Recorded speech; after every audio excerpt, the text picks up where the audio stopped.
condition sa kanina, histamine, if an mass degranulation of platelets and basophils causing vasodilation of this probability, we can be curious about the need. Sa alam ko na mas metabolism naman natin, pero may dalawang pathway. Sa carboxylase and carboxylase pathway. So there are proteins that are prostaglandins, different types. That causes vasodilation, again, increased permeability, pain, and fever, and inflammation.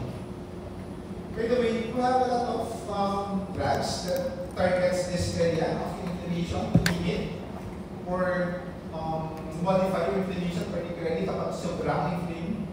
Diba kapag sobrang namamaga, pabunod ka ng ngipin, tapos biglang bumukol yung dito mo, kasi sobrang inflammatory reaction na nangyayari. Ano binibigay? Binibigay ng mefenamic acid or ibang NSS. Okay? The problem with mefenamic acid is damaging the stomach. Kaya nagbibigay instead ng COX inhibitor. Yung cyclooxygenase inhibitor is good for the stomach. So hindi siya nag-activate sa hindi niya na-activate yung release ng hypochlorite. Ini-impede niya yun. So, mas okay siya. Yung cyclooxygenase. Sa probinsya, kapag may infection, yung mga doktor gumagamit ng magic drug. Ano yung magic drug? Steroid. Steroids actually would impede conversion of your prostaglandin in your leukotriene by impeding the level of your arachidonic acid. Doon pa lang, hindi na siya ma-activate. So, ma-control mo yung inflammation. But your steroid are actually dangerous. Okay?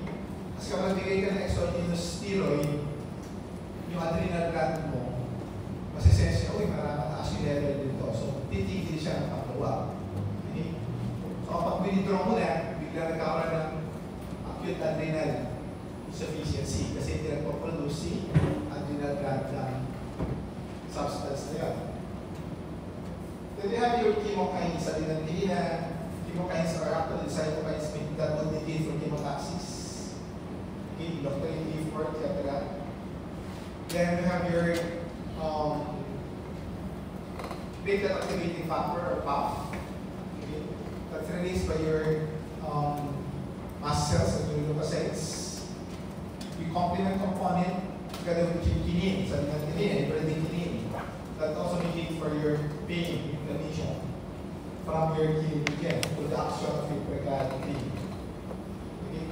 The complement system is actually the plasma proteins synthesized by the liver is composed of more than 20 protein that would include your C1 to C9. Okay. Your complement system is very important in inflammation, particularly for microbes, okay, na hindi mahirap eliminate. Okay. So in here, you activate either through classical pathway, alternative pathway, and lectin pathway. So paano pagkakaiba yan?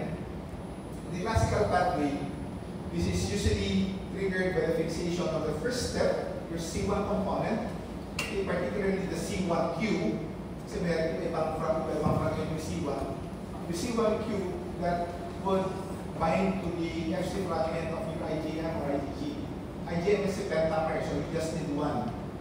IgG is a dimer, so you need at least 2 molecules of IgG to fix with the C1q for the complement pathway, classical pathway to be activated. So kapag nag-bind siya doon, mag-form siya ng C3 convertase. Okay? So unang gagawin, mag-convert ng C4 to C4B, C4 isang C4B. Tapos yung C2 naman, C2A, C2B. So mag-convert siya ng C4B to A. This is your C3 convertase in the classical pathway. Okay? So kapag na-convert yung C3 to C3A, C3B, then pwede siyang mag-convert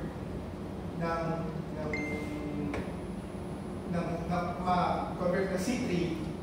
So C3, C3B, magbabound sa C4B2A, yung 3B, forming now yung C5 convertase. So yung C5 convertase mo, form siya ng C5A sa C5B.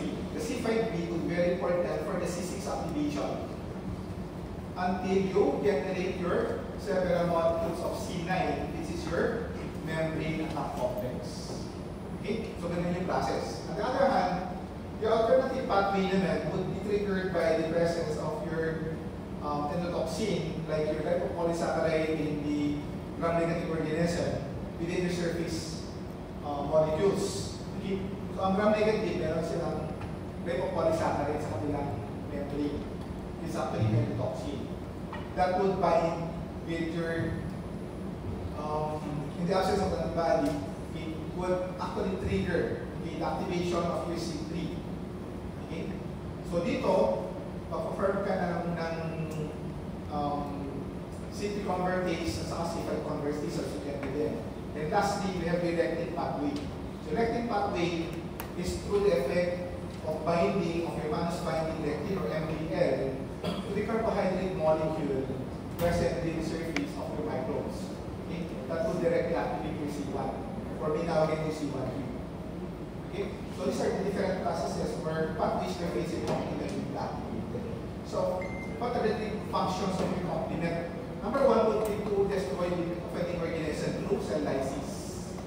Ang problema lang yan, yung complement, hindi yan yung limiting effect niya sa offending organism. It could also affect even normal cells. Okay? Pwede affect mo yung normal cells. It may cause for inflammation, particularly the byproduct. Okay? So C3A, C5A, C4A, yung mga key component tawag natin doon, anaphylatoxins. Sinabi natin kanina, anaphylatoxins, increases vascular permeability, vasodilation. Okay?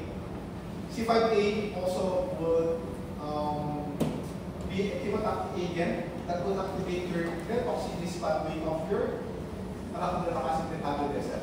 Okay, another important thing. And the B components serve as your opsonin, particularly C3B. It's a good opsonin that would hasten the process of recognition together with its inactive component, the IC3B. Okay? It's very important to note also that since the complement is continually activated, there are breaks that serve to eliminate or stop the process. Okay? So you have your C1 inhibitor that would inhibit or block the C1 activation.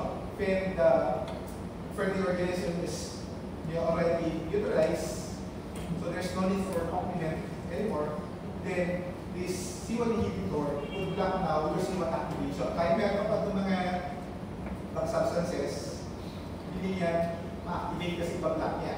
Okay? But in the absence of your C1 inhibitor, particularly hereditary form of deficiency of C1 inhibitor, then your patient could actually present with hereditary angiogenetic edema, which is the physics and disease process. Okay? So hereditary angiogenetic edema or angioedema is the disease that would develop if you have a deficiency in the production of your C1 inhibitor. On the other hand, if the C1 is already activated and you have already converted your C4 and C2 to its component, B component, okay, then you'll be needing your DAF, okay, particularly to prevent your C3 convertase formation, okay, yung C3B, kapag sa C3 sa classical pathway, yung C4B2A naman, kapag sa classical pathway, C4B2A, C3B, dun sa C3BBB, dun sa ating classical pathway, dun sa underlying pathway, say. But once you have formed your C5 already, okay, then yung CD55 is your decay accelerating factor, walang effect doon. Kasi meron pa ng C3 doon, okay, na na-convert. So, what would be needing would be your membrane inhibitor of reactive lysis. Okay, so membrane inhibitor of reactive lysis is your CD59. CD59 would bind your C5b. Okay? So yun yung kanyang action. Kapag binay ko yung C5B, hindi na ma-activate ang C9, ang C6 na kailangan mo para ma-activate ang C9. So C9 is your MAC. C9 molecules, multiple C9 molecules. So kapag inhibit mo ang C5B, okay, then may inhibit mo ang MAC formation. Okay, so may tatlong range yan sa complement activation. C1 inhibitor, DAF or CD65, and CD59 called your membrane inhibitor of lactic lysis. Ano nangyayari kapag deficient yung DAF mo? Or yung inyong CD59 or membrane inhibitor of lactic lysis? Yung patient na actually suffer of natawag na paroxysmal nocturnal hemoglobinuria, where there could be hemolysis of red cells because of the activation of this decay accelerating factor. Okay? Na nagpo-form ng or dun sa membrane ng event red cells. Okay? Kaya importante meron ka intact na regulatory proteins to monitor your complement system. Okay, so just a review. Yan natin kanina yan.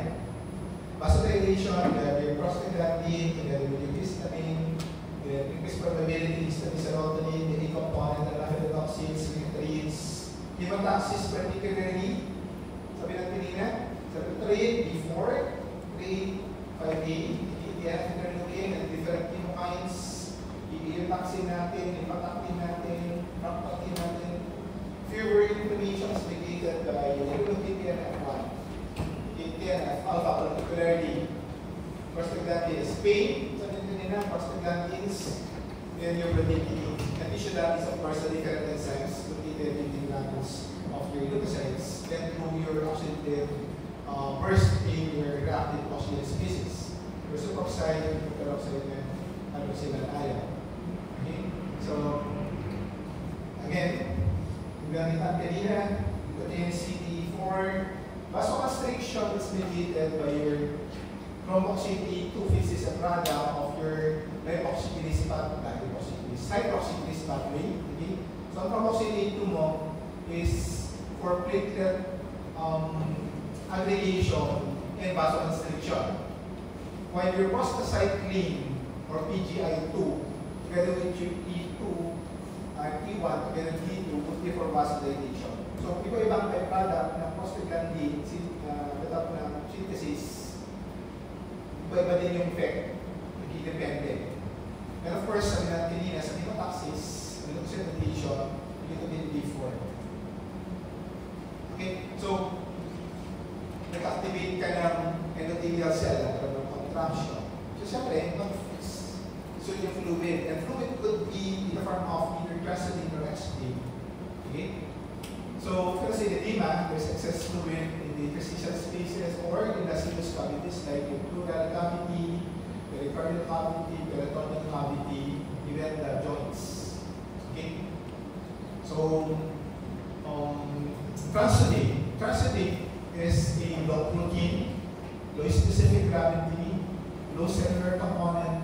Okay? It's just an ultrafiltrate of the plasma.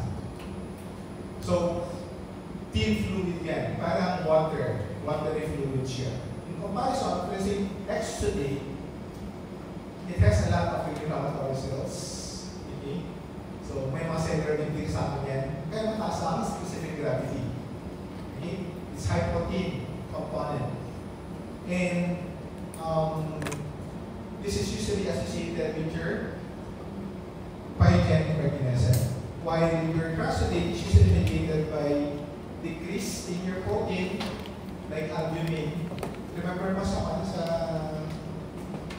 blood vessel na intact? Fat maintains your fluid inside the circulation. Dalawang factor. Plasma colonic pressure and hydrostatic pressure. Okay? Kapag decrease ang plasma colonic pressure mediated by your albumin, nangyayari? Fluid would go out of that blood vessel. Okay? And yung fluid mo, di ba? Low protein. Kasi albumin, nawala na siya. So, pag-exude yung ating fluid out in your constitutive form. Okay? Ito, ano yan? Pigsa. Yung pigsa, it's a localized form of inflammation. Kadalasang pigsa caused by the bacteria, Staphylococcus aureus. Okay? Staphylococcus aureus, papasok din sa, madalas nabulutan niya ng buhok, so merong, supposed to be skin kasi intact siya, hindi makapasok sa organism. Kapag nabulutan na ng buhok, may pleats doon sa skin, hindi papasok sa organism. Okay? Like Staphylococcus aureus, sa skin lang siya. So, yung katawan natin, magkakaroon siya ng inflammation. Okay? So, inflammatory response against the organism. Mamumula, bubukol, kinabukasan, masakit na siya, tapos meron ka pang mata na nakikita. Okay? Kapag pinisa mo yan, parang gatas na lalabas. Okay? Ano yun? Yun yung pus. Okay? Yung pus na nakikita natin. So, pus is actually a urine that actually treats the neutrophils, cellular debris, and fibrils. Okay? Subsequently, kung nasa kamay yan, o nasa paa, kasi mo parang may bumubuhit na mabula, papunta sa singit, papunta ng kilikili. Okay? Namamaga yung lymphatics. Okay? Tawag natin doon ay lymphangitis. Subsequently, parang bumupol yung ulan, hindi mo sa may singit, o sa may kilikili, ang hirap ilakad yung braso o ilakad yung paa kasi namamaga yung kulani. Okay? Because your lymph nodes would serve to actually filter these lymphatic fluids that's draining from the lymphatic vessel. Kapag may organism doon, ano gagawin may fixed macrophages doon? End-off niya, kakainin niya. Hindi hayaan na lumusot. Kasi kung lumusot niya, pupunta sa systemic circulation, pwede magkaroon ng bacteria or worse, sepsis. Okay? So, napaka-important din ang effect ng lymph nodes. Okay? Kaya siya namamaga kasi nagre-react siya against that organism.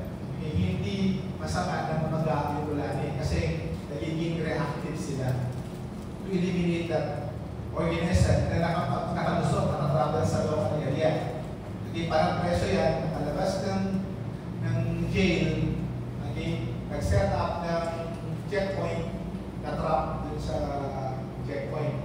Okay? Hindi sila nakalusot. So, binalik ulit dun sa ulungan. So, what are the hallmarks of acute inflammation? There, of course, nakita natin kanina yan. The dilatation of blood vessels, low in blood flow, the accumulation of leukocytes, obesity, extravascular spaces. Okay? So, it could be exemplified by several morphologic patterns of this acute inflammation. First is serous. Serous, watery fluid exuding out of the vascular that is hyperpermeable. So, form of effusion. Okay, so effusion is the accumulation of fluid in the cavities, and one of the examples here would be your blister, the skin. Kapag prito ka, tapos biglang tumalsik na mantika, gumugulo, napunta sa braso mo, kasi after a few minutes, no, biglang umumpok, may vesicle na. That's your blister, the form of your serous effusion. Okay? You could also have that in your pleural cavity, peritoneal cavity. Okay? So, most of the time there are transity in the form of your effusion. Remember that merong small amount of fluid doon nakalagay sa pleural cavity, sa peritoneal cavity, sa pericardial cavity. After 50 ml lang yun. In excess of that, that is considered as effusion. So, the picture ng skin, kapag nagkaroon ng blister, nagsaseparate yung epidermis with the underlying dermis because of the edema. Okay?